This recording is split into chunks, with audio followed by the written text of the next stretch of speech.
সংবাদ সবাইকে স্বাগত জানাচ্ছি। আমি ফিরোজ তোহা। শুরুতেই সংবাদ শিরোনাম জানিয়ে দেব এই মুহূর্তে হাতে পাওয়া সর্বশেষ গুরুত্বপূর্ণ আপডেট বাংলা সংবাদ। শুরুতেই থাকছে আওয়ামী লীগের কর্মসূচিতে বাধা নিয়ে ভারতীয় সাংবাদিকের প্রশ্ন, যা বলল যুক্তরাষ্ট্র।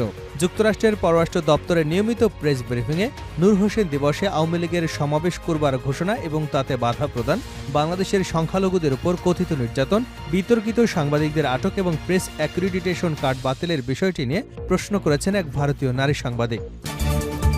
এবারে জানাবো সাবেক খাদ্যমন্ত্রী কামরুল ইসলাম ৮ দিনের রিমান্ডে। সাবেক খাদ্যমন্ত্রী অ্যাডভোকেট কামরুল ইসলামকে ৮ দিনের রিমান্ড দিয়েছেন আদালত।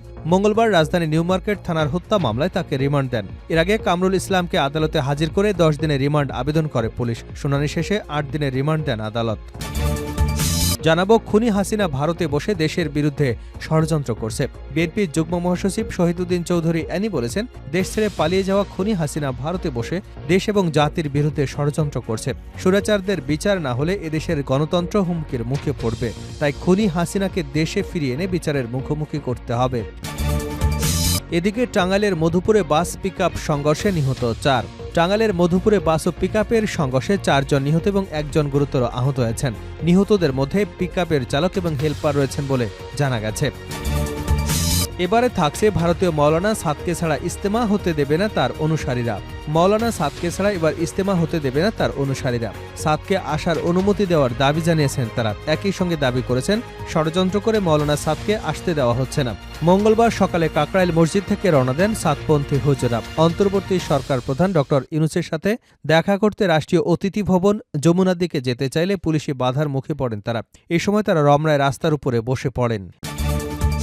এবং সর্বশেষ জানাবো আন্তর্জাতিক সংবাদ। বদলে যেতে পারে ইউক্রেন যুদ্ধের গতি প্রকৃতি। বর্তমান কুরস্কে ১,০০০ বর্গ কিলোমিটারেরও বেশি এলাকা দখলে রেখেছে ইউক্রেনীয় বাহিনী। বাইডেন প্রশাসনের নতুন সিদ্ধান্তের পর এখন তারা এই অঞ্চলের চারপাশে হামলা চালাতে পারে। এতে আগামী কয়েক মাসে যুদ্ধের গতি প্রকৃতি বদলে যেতে পারে। এতক্ষণ শিরোনাম শুনছিলেন, এবার বিস্তারিত। প্রিয় দর্শক, আপনি যদি এই চ্যানেলে নতুন হয়ে থাকেন, ভিডিওটি দেখতে দেখতে চ্যানেলটি সাবস্ক্রাইব করে আমাদের সঙ্গে থাকুন। আর এই ভিডিও সম্পর্কে আপনি আপনার মূল্যবান মতামতটি কমেন্ট বক্সে জানিয়ে দিন। আর হ্যাঁ প্রিয় দর্শক, জানিয়ে দিন ভিডিওটি কোথা থেকে দেখছেন।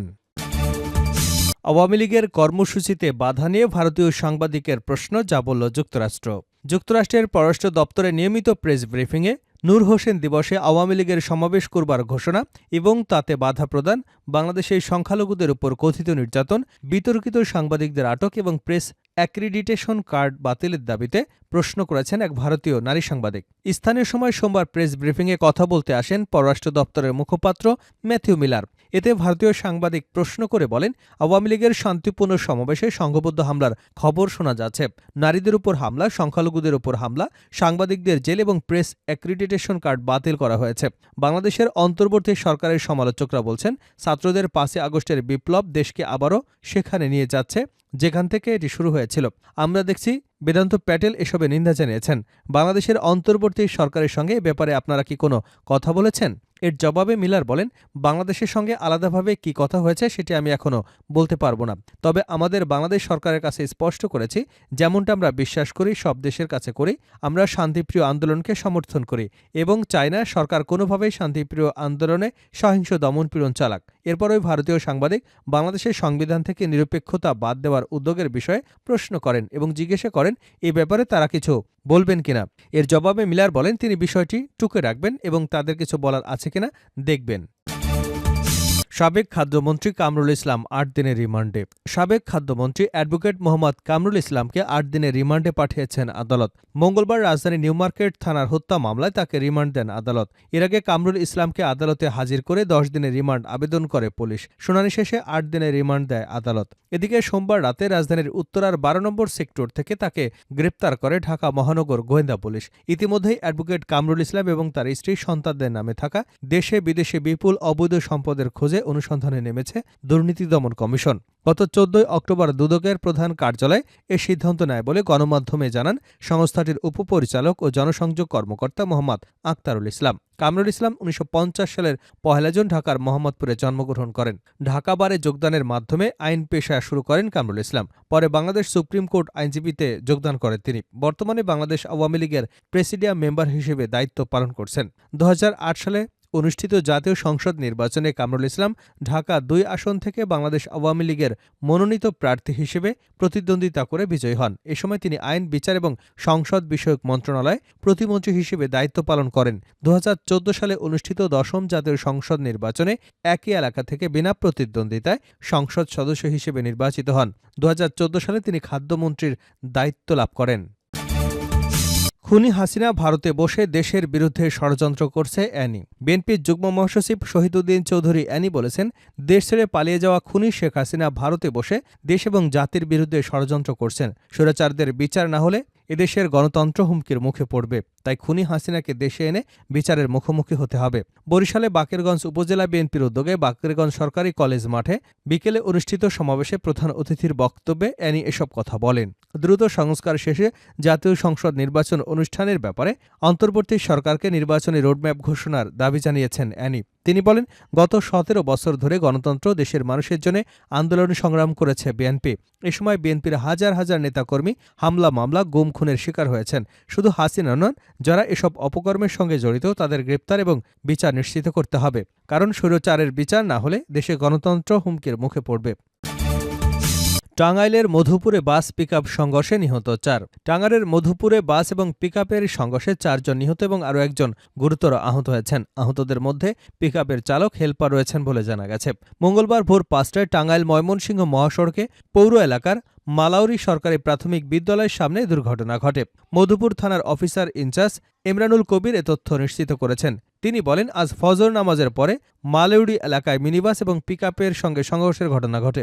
এতে পিকআপের চালক এবং হেলপার ঘটনাস্থলে নিহত হন। পরে গুরুতর আহত অবস্থায় পিকআপে থাকা দুজনকে উদ্ধার করে মধুপুর হাসপাতালে নেওয়া হলে সেখানে তাদের মৃত্যু হয়। তবে তাৎক্ষণিকভাবে কারো নাম পরিচয় নিশ্চিত হওয়া যায়নি। দুর্ঘটনা কবলিত গাড়িটি উদ্ধার করে থানা হেফাজতে রাখা হয়েছে বলে জানা গেছে। শেষ করছে আন্তর্জাতিক সংবাদ দিয়ে। বদলে যেতে পারে ইউক্রেনের যুদ্ধের গতি প্রকৃতি। বর্তমানে কুরস্কে ১,০০০ বর্গ কিলোমিটারেরও বেশি এলাকা দখল করে রেখেছে ইউক্রেন বাহিনী। বাইডেন প্রশাসনের নতুন সিদ্ধান্তের পর এখন তারা ওই অঞ্চলের চারপাশে হামলা চালাতে পারবে। এতে আগামী কয়েক মাসে যুদ্ধের গতি প্রকৃতি বদলে যেতে পারে। যুক্তরাষ্ট্রের দূরপাল্লার ক্ষেপণাস্ত্র দিয়ে রাশিয়ার গভীরে হামলা চালানোর অনুমতি পেয়েছে ইউক্রেন। প্রায় ৩ বছর পর এই যুদ্ধ চলেও এতদিন মার্কিন অস্ত্র ব্যবহার করে রাশিয়ার ভেতরে হামলা চালাতে দেয়নি বাইডেন। কিন্তু নিজের ক্ষমতার শেষ সময়ে এসে এবার সেই অনুমতি দিয়েছে মার্কিন প্রেসিডেন্ট জো বাইডেন। একটি সূত্রের বরাত দিয়ে সংবাদ সংস্থা সিবিএস নিউজ জানিয়েছে, রাশিয়ার ভূখণ্ডের গভীরে যুক্তরাষ্ট্রের তৈরি দূরপাল্লার ক্ষেপণাস্ত্র দিয়ে হামলা চালানো যাবে। এটা কিয়েভকে জানিয়ে দিয়েছে বিদায়ী প্রেসিডেন্ট জো বাইডেন। মার্কিন কর্মকর্তারা বলছেন, রাশিয়া এবং উত্তরের কোরীয় সেনাদের পাল্টা আক্রমণের বিরুদ্ধে আত্মরক্ষার জন্য এটিসিএসএস ক্ষেপণাস্ত্র ব্যবহার করতে পারবে ইউক্রেনীয় সামরিক বাহিনী। আগামী কয়েকদিনের মধ্যে রুশ বাহিনী ভূখণ্ড পুনরুদ্ধারে হামলা শুরু করতে পারে। তখন ইউক্রেনীয় বাহিনী কুরস্কে রুশ সেনাবহর অবকাঠামো, গোলাবারুদের মজুদে সরাসরি হামলা চালাতে পারবে। যদিও শুধু টিএসএমএস ক্ষেপণাস্ত্র সরবরাহ করত তাৎক্ষণিক যুদ্ধের গতি বদলে দিতে পারবে না, তবে ইউক্রেনকে অনেকটা এগিয়ে রাখবে। এই সিদ্ধান্তের বিষয়ে কিয়েভে নিযুক্ত একজন পশ্চিমা কূটনৈতিক বিবিসিকে বলেন, আমি মনে করি না এটা যুদ্ধের নির্ণায়ক হবে, তবে এতে রাশিয়ার যুদ্ধব্যয় আরও বাড়তে পারে। এদিকে যুক্তরাষ্ট্রের সরবরাহ করা দূরপাল্লার ক্ষেপণাস্ত্র ব্যবহার করে রাশিয়ায় হামলা চালাতে ইউক্রেনকে যে সবুজ সংকেত দিয়েছেন প্রেসিডেন্ট জো বাইডেন, তা নিয়ে নতুন করে এক উত্তেজনা শুরু হয়েছে। বিদায়বেলায় প্রেসিডেন্ট বাইডেন কেন এই সিদ্ধান্ত নিলেন তা নিয়ে যেমন আলোচনা চলছে, ঠিক তেমনি ইউক্রেন এবং এ ধরনের হামলা করলে তার প্রভাব কেমন হবে তা নিয়েও চলছে চুলচেরা বিশ্লেষণ। এর প্রতিক্রিয়ায় রাশিয়া বলছে, বাইডেন প্রশাসন এই সিদ্ধান্ত নিয়ে সংঘাতের আগুনে ঘি ঢালছে। এর ফলে আরেকটি বিশ্বযুদ্ধ ঝুঁকির বেড়ে যেতে পারে বলে মনে করছে দেশটি। এমনকি বাইডেনের এই সিদ্ধান্তে চড়েছেন নবনির্বাচিত মার্কিন প্রেসিডেন্টের বড় ছেলে ডোনাল্ড ট্রাম্প জুনিয়র। তিনি বলেছেন, অবস্থা দেখে মনে হচ্ছে বর্তমান প্রশাসন তৃতীয় বিশ্বযুদ্ধ শুরু করতে চায়। অবশ্য এখন পর্যন্ত ডোনাল্ড ট্রাম্প এ বিষয়ে কোনো প্রতিক্রিয়া জানায়নি। খবর বিবিসি এবং সিএনএনের। দূরপাল্লার ক্ষেপণাস্ত্র ব্যবহার করে রাশিয়ার ভূখণ্ডের গভীরে হামলা চালাতে এবারই প্রথম আনুষ্ঠানিক অনুমতি দিয়েছে যুক্তরাষ্ট্র। বিবিসির মার্কিন অংশীদার সিবিএস নিউজ বলছে, রাশিয়ার ভূখণ্ডের গভীরে যুক্তরাষ্ট্রের তৈরি এটিসিএমএস ক্ষেপণাস্ত্র দিয়ে কিয়েভে হামলা চালানোর বিষয়ে আর কোনো বাধা নেই। এটি কিয়েভকে জানিয়ে দিয়েছে বিদায়ী বাইডেন প্রশাসন। তবে এর আগে এ ধরনের হামলায় ওয়াশিংটনের সায় ছিল না। মার্কিন প্রশাসনের শঙ্কা ছিল, রাশিয়ার ভূখণ্ডের গভীরে কিয়েভকে হামলা চালানোর অনুমতি ইউক্রেন যুদ্ধ আরও সম্প্রসারণ ঘটাতে পারে।